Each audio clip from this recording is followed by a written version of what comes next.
Okay, now we're ready to get into the actual code. I hope I'm not messing it up.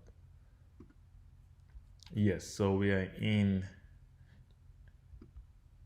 topic 11 folder. Always good to check that you're in the right file. And it's as simple as double clicking to open up the file. So the file is right here. It's important to set the file path to the current location of the code by doing this. So you see this small wheel at the top right corner. You come in here and you see set console working directory. So it's going to make the working directory of the console to become this folder. That way you can either type in your code here if you want to test out stuff and it's going to work, because sometimes if you don't do that, the file path of this code may not be the same as that one for this. So very important stuff. Anytime you open up your code in Spider, just come in here, click the second stuff, set console working directory to that of the source code. So we're ready to get started. We all know what these two lines are. Same with pandas, we all know what that is. The one we haven't talked about so far is SQLite 3, which I only discussed in the slides. So we just chose to import it as SQLite 3. We can do as something else, but I just think SQLite 3 is short enough and I'm not going to use it many times anyway. So import as SQLite 3, and all of a sudden all the functions within that package are available. So I can create a database and call it any name I want. And by default, it's going to create that database in the current folder where this code is. So that will be here. So SQLite3.connect, that's the function that allows you to connect to a database if the database already exists. Does the database already exist here? No. So we are going to create the database, and there are 3 steps to creating your database, right? I had discussed this before. This is the rough version, but good enough for the illustration here. So 3 steps, right? Which are these 3 arrows? Create database, that's the first thing. Then you create a table in the database. Then you insert into a database. And we're going to do all 3. So create the database table. That's precisely, no, create the database, step 1, right? That's this. If it doesn't exist already, it creates it. If it already exists, it connects to it. So that's one thing to watch out for. If there is dca.db here, it's just going to connect to it. So let's convince ourselves this works.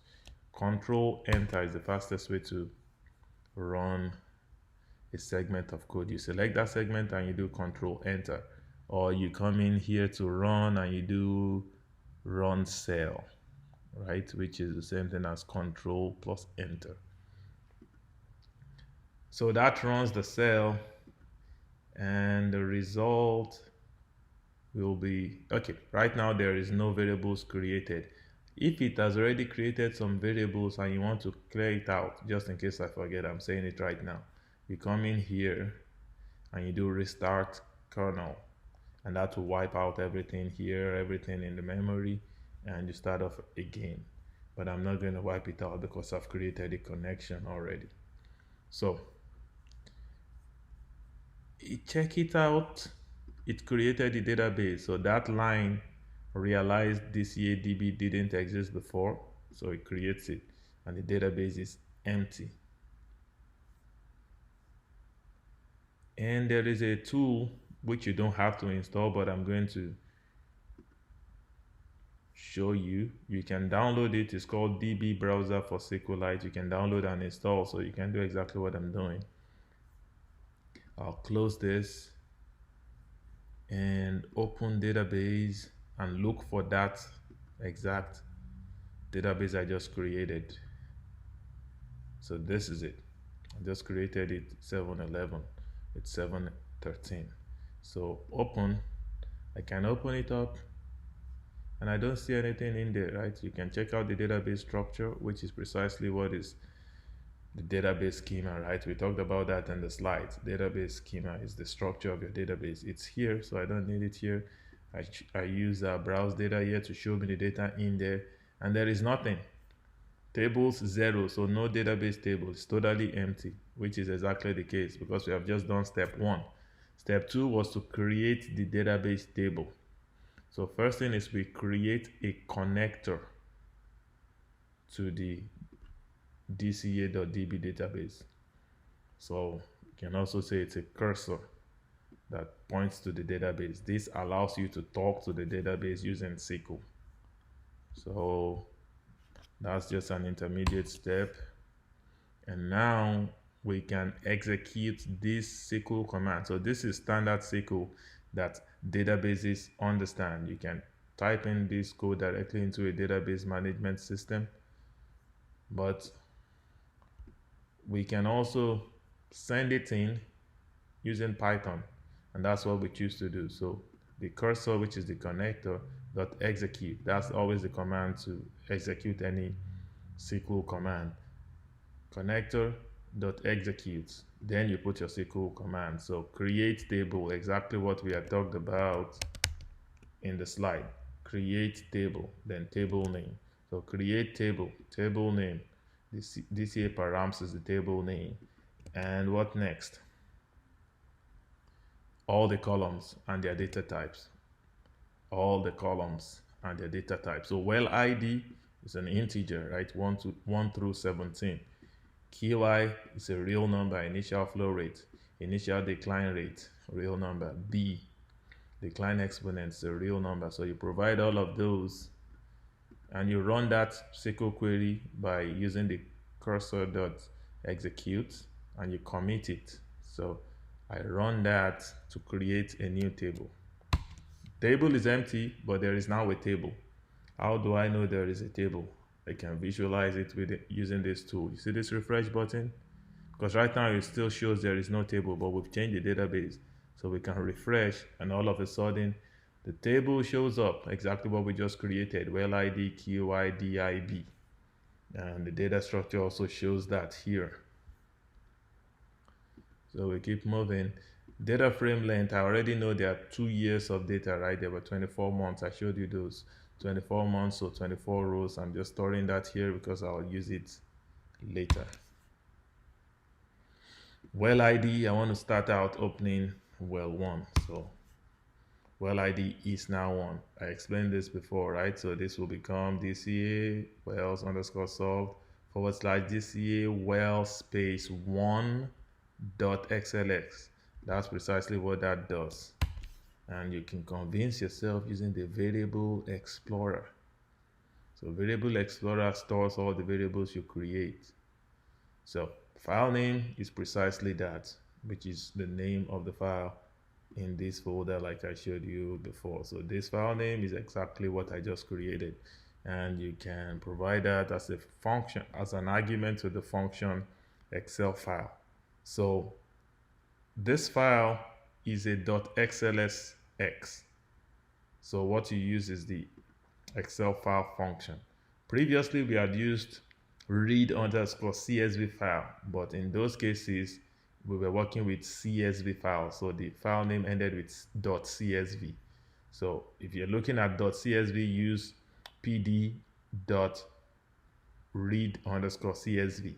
If you're looking at an Excel file, you have to use pd.excel file and you provide the file name.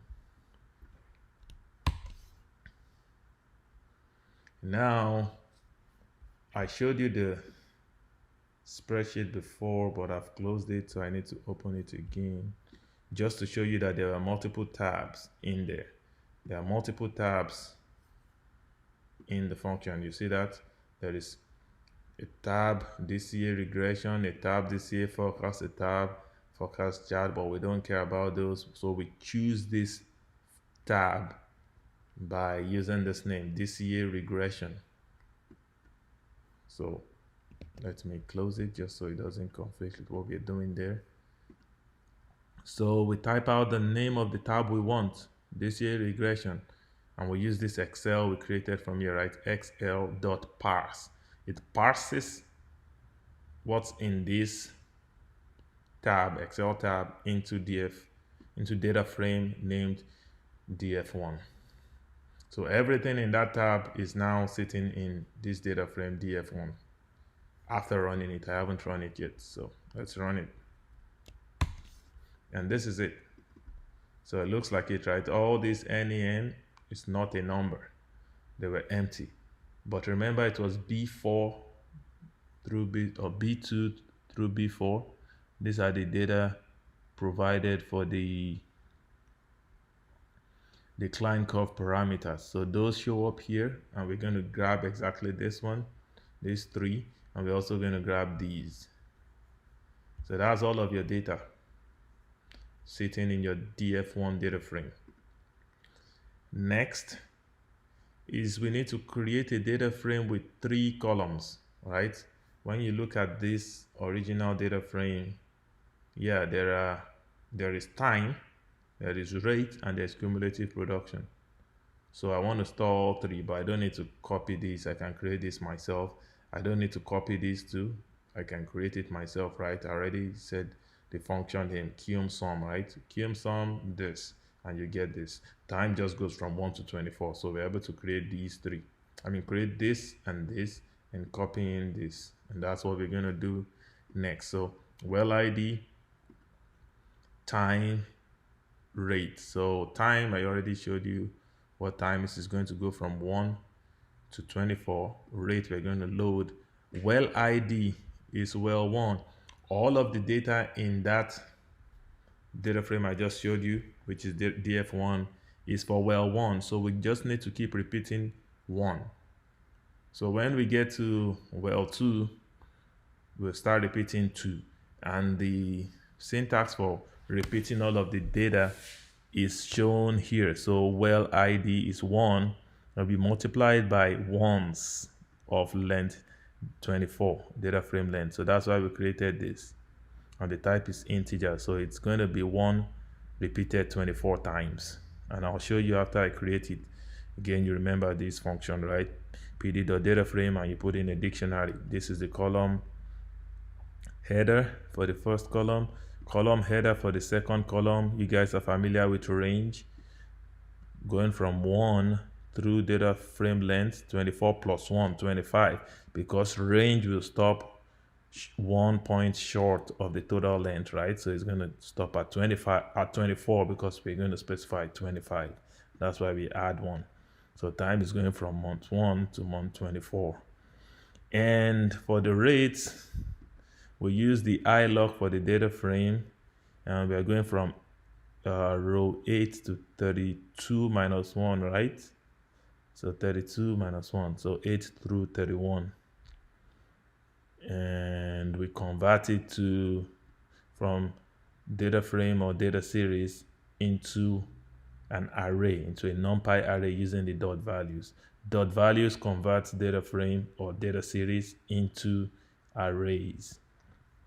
And the way to be figured out this 8 through 13 is by simply opening up this guy and counting. So this is 0, 1, 2, 3, 4, 5, 6, 7, 8. The data starts from 8 here, and it ends at 31. So we put 32 because Python starts at 0 and it's going to stop at 31 when we put in 32. And the second argument, which was 1, is because this column is column 0. This is just index. It's not part of your data. This is column 0. This is column 1. So that's how we got this. So that's the 1. Column 1, go from 8 to 31. Convert it to NumPy array.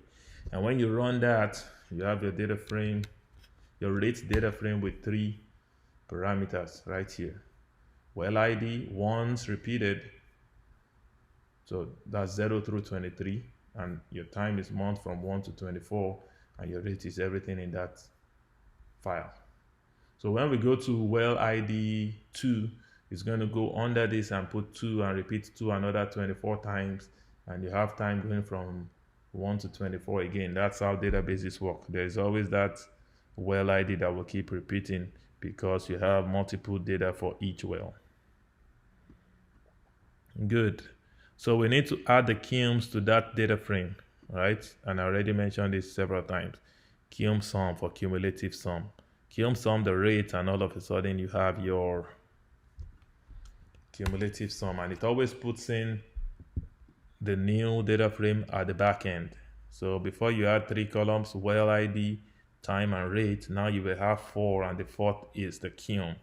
And you can visualize it again. That's your QIUM, which is just a running sum of these. These 3, we grab it from the location in DF1, right? Rows 2 to 4. So you will type those out: 2, 3, 4, right? 2, 3, 4. What column? 0, 1, 2, 3, column 3. That's exactly what we did there. So iloc allows you to index by specifying row and column. So we grab QI, DI, and B. And you can see those here: QI, DI, and B, all real numbers. Another SQL command. So we've done the first 2 steps, right? We've created database. We called it DCA DB. We created table, we called it DCA params. And now we're going to insert data into the DCA params database table. So that's what we're going to do here: insert into database table name, values, and we're using F string, right? Formatted strings. And remember, you always put curly brackets so that you can grab the actual values in these variable names. If you don't put curly brackets, then it's a string, just like these other guys, which are strings. So we have to surround them by curly brackets. Same with the decline curve parameters. And we put all 4 in a bracket so that they go in as one unit into the 4 fields already created in our database, right? Those are the 4 fields. Right now, if I refresh it, there is nothing in there. It's just the structure, the 4 fields. So after using this command, you will be able to visualize the content because we have now inserted these values into DCA params when we run it. We need commit because sometimes you issue the command but it doesn't execute immediately. It puts it into a buffer. So that's why we have commit right after every SQL command. And SQL commands are always put into cursor.execute functions, right? Just like this, you run the connect.commit right after. So we do that here, and we can visualize our database now because we've now inserted data into these 4 fields, right? Refresh. So the data is coming. Well ID is 1. These are the decline curve parameters. Let me check that this video is not too long already. Yeah, it's 20 minutes. Let me pause and create a part 5.